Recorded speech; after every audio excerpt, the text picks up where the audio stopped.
নমস্কার। যাত্রা জগতের শ্রী শ্রী রামচন্দ্রের চরণে সর্বপ্রতি প্রণাম জানিয়ে সুধী দর্শক মন্ডলীকে আগামী 1432 বঙ্গাব্দের শুভ নববর্ষের আগাম প্রীতি ও শুভেচ্ছা জানিয়ে পরিবেশন করতে চলেছি ডক্টর তাপস কুমার রচিত এক সামাজিক বার্তাপালা সংসার সর্বত্র বিষাক্ত নয়। পরিচালনায় বনগ্রাম যাত্রা কমিটি, মঞ্চসজ্জায় সমীর দেবদাস বনগ্রাম, প্রেস হাউস জয় গুরুনাথ মন্দির দুর্গাপুর, চরিত্র রূপায়ণে পতিত পাবন পাত্রা সিং সৈয়দ চন্দ্র মন্ডল, পাগলু এবং টাইগার পবিত্র মন্ডল, আদর্শ চৌধুরী, যুধিষ্ঠির মন্ডল, বিবেক চৌধুরী, শ্যামল মন্ডল, সনাতন সামন্ত, অমর চন্দ্র চন্দন সামন্ত, সন্তোষ কুমার মন্ডল, শ্রীরাম বাউরি, প্রণাম মন্ডল, কেবলা বিক্রম মন্ডল, উজ্জ্বল প্রধান মন্ডল, মদনা আকাশ মন্ডল, রজত চৌধুরী, সুনীল মন্ডল, গঙ্গা চামেলি চ্যাটার্জি, চেতনা মিঠু ভট্টাচার্য, চামেলি সীমা ভদ্র, দিলরুবা ও ঝুমুর চরিত্রে পায়েল ব্যানার্জি। শুরু করতে চলেছি জীবন খাতায় হিসেব মেলে না, জোর হয়েছে ভাব, শান্তির স্বর্গে ছবল মেরেছে, সংসার শুনেছে বিষাক্ত নয়।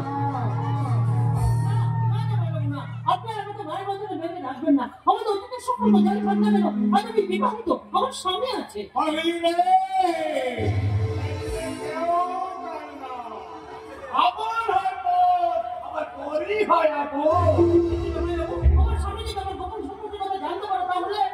আমাদের এতদিনের মধুর ভালোবাসাকে তুমি নষ্ট করতে পারবে না। পারিনি বলেই তো আপনার কাছে বারবার আমি ছুটে এসেছি। আমার স্বামী নষ্টতার খবর পেয়ে আমি এক কাপড়ে আপনার সঙ্গে চলে এসেছি, কিন্তু আমার স্বামী অসুস্থ হয়ে যে নার্সিং হোমে ভর্তি আছে। আপনি আমাকে সেখানে না নিয়ে গিয়ে আপনি আমাকে হোটেল সম্রাট এনে তুলেছি, তাই তো কেন দেবেন বাবু? আসলে তোমার আমি নিজেই তাকে আমার একটা বিশেষ কাজের জন্য বাইরে পাঠিয়েছি। আসল শক্তিটাকে চাপা দেবো বলে। তোমার দিনে আজকাল আমাদের এই স্বাধীনতা নিয়ে তাই সন্দেহটা তার কাছে শক্তি হয়ে না ওঠে, সেই জন্য এত দূরে কৌশল করে টেনে এনেছেন, তাই না জামাই বাবু? হ্যাঁ ডার্লিং, হ্যাঁ জামাই বাবু, এখানে দুলোকায় পা দিয়ে আপনি কি করে চলবেন বলুন তো জামাই বাবু? যতদিন পারবো আমি তো নৌকায় পা দিয়ে আমার জীবন করে পারবো। যদি দেখি কোন একটা নৌকা টালমাটাল হবে আর সমুদ্রের মধ্যে এখন আমি সেই নৌকাকে কমিয়ে দিয়ে এই নৌকায় চলে বসবো। আমি আছি জামাই বাবু, লক্ষ কান্ডানের মতো আপনি দুলোকায় পা দিয়ে চলতে না পারলেও আমি কিন্তু আমার দুলোকায় পা দিয়ে প্রেমের তরি চিরকালের জন্য ভাসাবো। চলো না চলে যায় ও শুধু রাম ধনু উঠে ওই আকাশের গানা, চলো না চলে যায় ওই শুধু রাম ধনু উঠে ওই আকাশের গানা, চলো না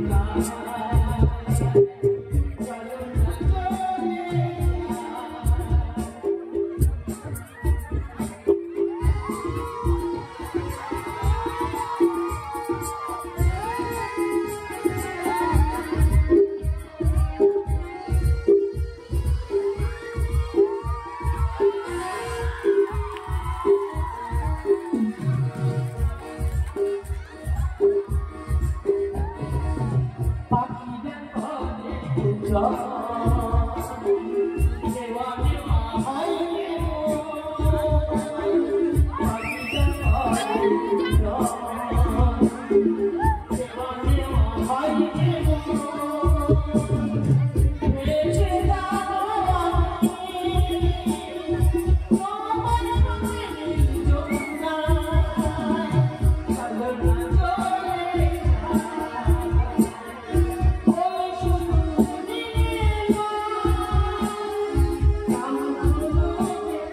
তোর ওই ব্যভিচারে নৌকা সর্বনাশ সাগরে ডুবিয়ে চলেছে শয়তানে। হ্যাঁ আমি, হ্যাঁ শয়তানি আমি। তুই যেভাবে ব্যভিচারের সঙ্গে আমার সংসারটা ভাঙতে লেগেছিস, তুই কি জানিস এই লোকটা তোর সংসার থেকে ভাঙতে চলেছে?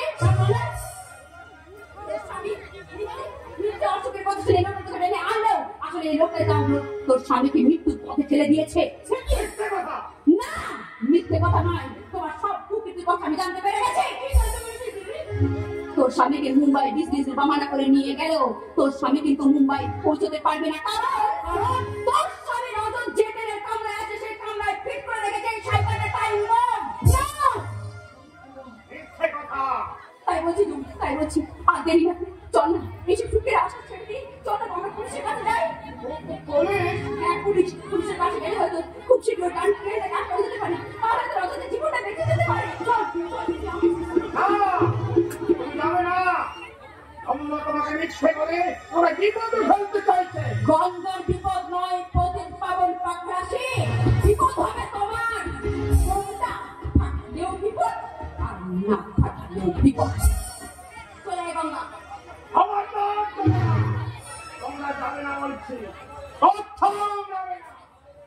তবে শয়তানে আমি তোমাকে মেরে ফেলে ছুটে দেব।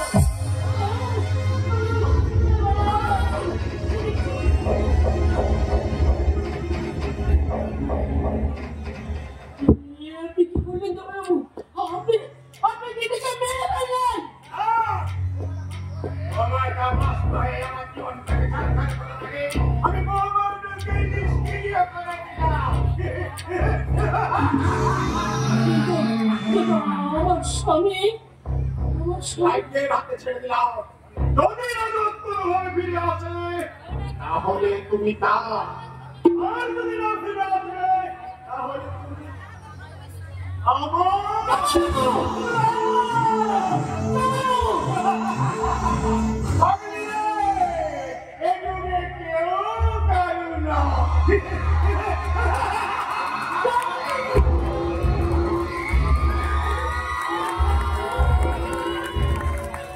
এরপর 12টা বছর পর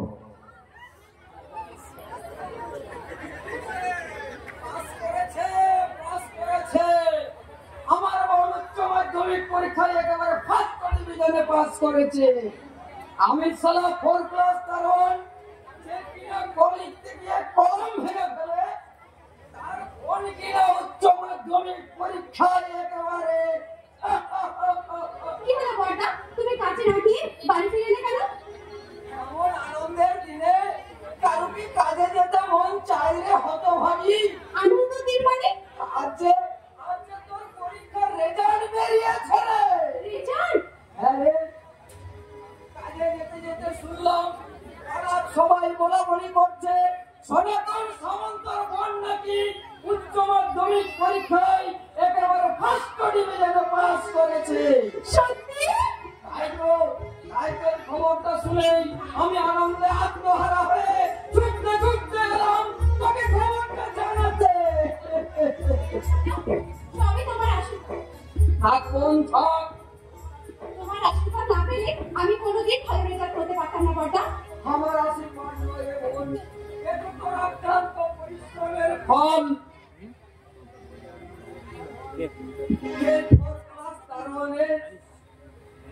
সস্তা আশীর্বাদে কখনো এত বড় পরীক্ষার বৈতরণী পার হওয়া যায় রে পাগলি। এত তোর অক্লান্ত পরিশ্রমের ফল। অক্লান্ত পরিশ্রম। আরে তোর মনে নেই সারাদিন কাজের ঝামেলায় যখন তুই পড়াশোনার কোনো সময় পেতিস না, তখন কত কষ্ট করে কত রাত জেগে তুই পড়াশোনা করছিস। কষ্ট তো তুমিও কিছু কম করনি বড়দা। কষ্ট নয় রে বোন, কষ্ট নয়। তো আমি স্বপ্ন পূরণের আশায় আকুল হয়ে থাকতাম। স্বপ্ন পূরণ? আরে বোন, মানুষ করার জন্য আমার শত ইচ্ছে থাকলেও আমি যে পড়াশোনা করার কোনো সময় পেতাম না রে। তাই তোদেরকে দেখলে আমার মনে হয় আমার মধ্য দিয়ে আমার স্বপ্নগুলো তোদের মধ্যে দিয়ে একটু একটু করে পূর্ণ হচ্ছে। বড়দা, আমি বলছি রে বোন, आज काटके से जा बोलो आज তোকে पूरे শুধু এখানে থেমে থাকলে হবে না, তোকে আরো অনেক অনেক দূর পর্যন্ত পড়াশোনা করতে হবে। আর ওই সম্মানটাকেও আমি বলে দেবো, ওরে হতভাগা, তোকে শুধু ওই ক্লাবের ফাংশনে গান গেয়ে হাততালি তুললে চলবে না। আমার স্বপ্ন পূরণ করতে তোকে যে কলকাতায় গিয়ে টিভির পর্দায় গান গাইতে হবে।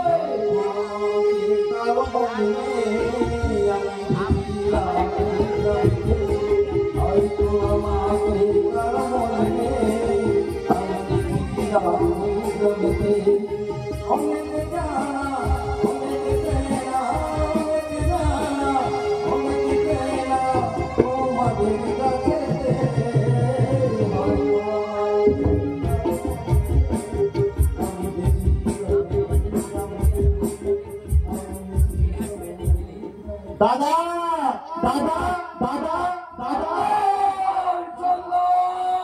অডিশনে আমি পাস করে গেছি দাদা। তোমার স্বপ্ন পূর্ণ করতে আমি খুব শীঘ্রই টিভি পর্দায় গান গাইবো। সেই সংবাদটা আমরা অনেক আগে জেনে গেছি রে ছোটদা। তাই নাকি?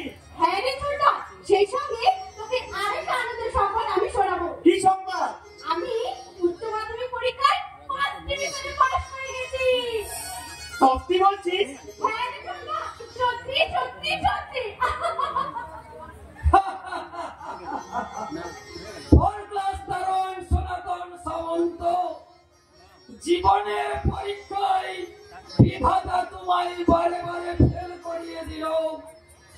আজকে তুমি পাস করে গেছো, কর্তব্যের পরীক্ষায় একেবারে পাশে পাস। দাদা যে সনাতন দারুণ লিখতে গিয়ে কলম ভেঙে ফেলে তার বোন পরীক্ষায় ফার্স্ট ডিভিশনে পাস করেছে, তার আরেক ভাই টিভির পর্দায় গান গাইবে, এ কি আমার কাছে কম আনন্দের কথা রে ভাই। আচ্ছা আচ্ছা চন্দন, কবে কবে তুই টিভির পর্দায় গান গাইবি? আমার যে আর পাস হয়েছে না রে ভাই। টিভিতে গান গাওয়ার ব্যাপারে এখন কিছু অসুবিধা আছে দাদা। অসুবিধা? কিসের অসুবিধা রে ভাই? অডিশনে যখন একবার পাস করে গেছিস তখন আর কিসের অসুবিধা? না মানে যারা অডিশনে পাস করেছে তাদের প্রত্যেককে বেশ কয়েকদিনের জন্য মানে ওই কলকাতাতে থাকতে হবে। আমাদের দুই ভাই বোনকে ছেড়ে দিয়ে মাত্র কয়েকটা মাস তুই ওই কলকাতায় থাকবি বলে মন খারাপ করছিস? ওরে বোকা, জীবনে বড় হতে গেলে কয়েকটা মাস নয়, প্রয়োজন হলে কয়েকটা বছর তুই ওই কলকাতাতে পড়ে থাকবি। না মানে তার জন্য থাকা খাওয়া আর স্পেশাল ট্রেনিং বাবদ বেশ কিছু টাকা লাগবে। টাকা? কত কত টাকা রে চন্ময়? তা প্রায় 50,000 টাকা। 50,000 টাকা? টাকাটা অবশ্য ওরা পরে ফেরত দিয়ে দেবে। কিন্তু অতগুলো টাকা, তাছাড়া চামেলির কলেজে ভর্তি হওয়া, ওর বইপত্র কেনা, এর জন্য তো কিছু টাকা লাগবে রে চন্দন। বড়দা, আমি বলছিলাম কি আমি না হয় একটা বছর ড্রপ দিয়ে দেব। তোর পাগলি, তুই এরকম কথা কেন বলছিস? একটা বছর তুই ড্রপ দিয়ে দিবি এত ভালো রেজাল্ট করে? একটা বছর নষ্ট হলে তোর কত ক্ষতি হবে বলতো? আমার একটা বছর ক্ষতি হলে তেমন কিছু ক্ষতি হবে না রে ছোটদা, কিন্তু তুই যদি করিস তাহলে যদি অনেক পরে ক্ষতি হয়ে যাবে রে ছোটা। তাই বলছিলাম না না চামেলি, তোর পড়া বন্ধ করে আমি কিছুতেই গান গাইতে দিতে পারবো না। তাই আমি এই অডিশনের এই সুযোগটা ছেড়েই দিলাম। না রে ছোটা না, ও কথা তুই বলিস না। ছোটা তুমি ছোটাকে একটু বুঝিয়ে বলো।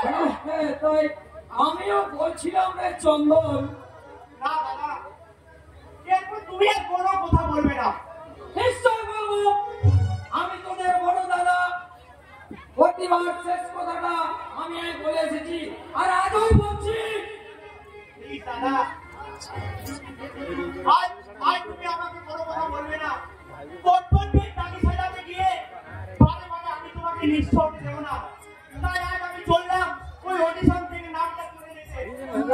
যাস না রে চন্দন, আমার কথা শোন। না দাদা, আজ কোনো কথা আমি শুনবো না। শুনতে পাবো না। আমি চন্দন, দাদা তুমি কি করলে দাদা? ছোটার গায়ে তুমি হাত তুললে। আমি কি করলাম?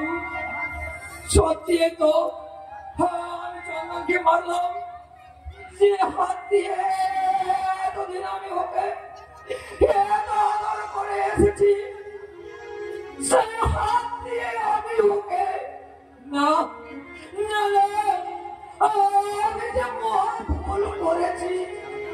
বলদা, ওরে চন্দন, তোর কোন লেগেছে তাই না রে ভাই?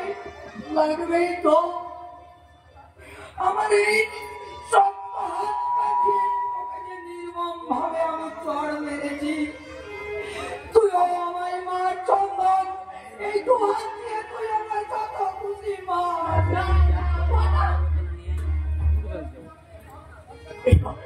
এবার তুমি আমাকে মহাপাতকের হাতে ছাড়িয়ে দেবো বলদা।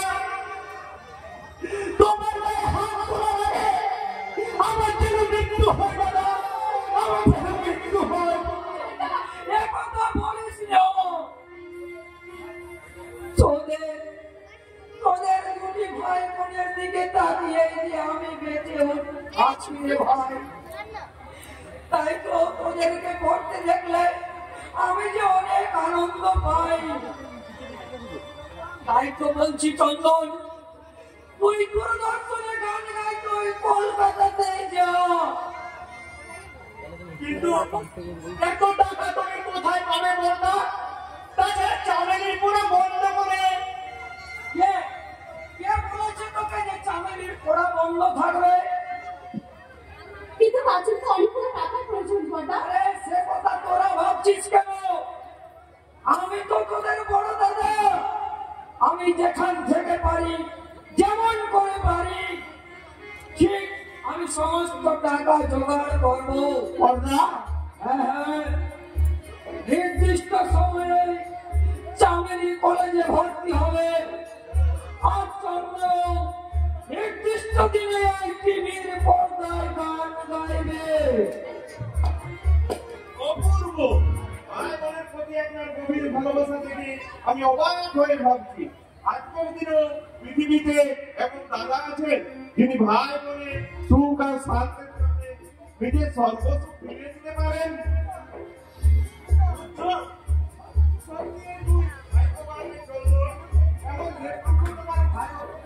সব